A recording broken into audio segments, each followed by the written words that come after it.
Twinkle, twinkle, little star, how I wonder what you are. Up above the world so high, like a diamond in the sky. When the blazing sun is gone, when the nothing shines upon. Dead Space.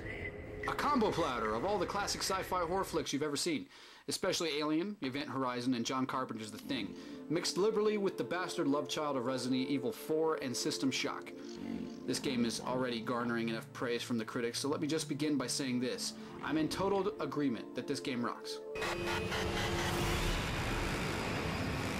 From the atmospheric setting and the sense of dread it creates early on, you're almost guaranteed to be hooked. Add to that some light role-playing elements, such as the ability to boost your stats via your spacesuit or further enhance your arsenal of already unique and badass weapons, and a better-than-average third-person shooter perspective, and you've got a real winner on your blood-soaked hands. That's right, Dead Space is pretty much the only game in town when it comes to survival horror this fall season, and thank goodness it launched just a few days prior to Halloween to further sweeten the bargain.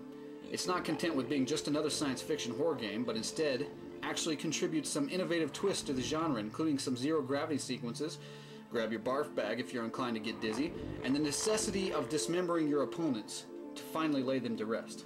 That's right, strategic dismemberment. This calls for precision in your aiming and forces you to turn off your instinctual bid for headshots. Shoot one of these nasties in the head and it'll just get really pissed off at you. And some, like the Pregnant, explode if you shoot them in the torso, forcing you to then deal with dozens of tiny critters that want to snack on your lifeless corpse.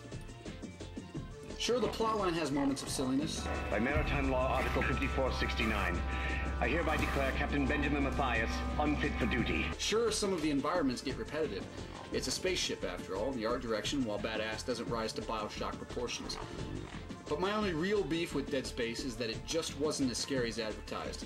Maybe it's because I've cut my teeth on more suspenseful games like Thief and System Shock 2, but there were only a few moments that truly made me jump out of my socks, which is great considering that most games, even survival horror games, never manage this. But the hype surrounding this one couldn't help but leave me disappointed, just a tad. Dead Space would probably be a shoo-in for Game of the Year in a lesser holiday season, only now it's got to contend with Gears of War 2, Resistance 2, Fallout 3, Fable 2, etc., etc. But as it is, we'll just have to see. One thing, however, is certain. You should play it ASAP. Don't be afraid of a new IP. In fact, go ahead and embrace it, because my guess is that it's sure to become a well-loved franchise in no time flat. You gotta love an upstart, right? Sorry I can't be more creative this time around. All I can do is throw my hat in the ring and say, yes, this game is absolutely, positively worth your time and hard-earned coin. Turn out the lights and pick up your controller.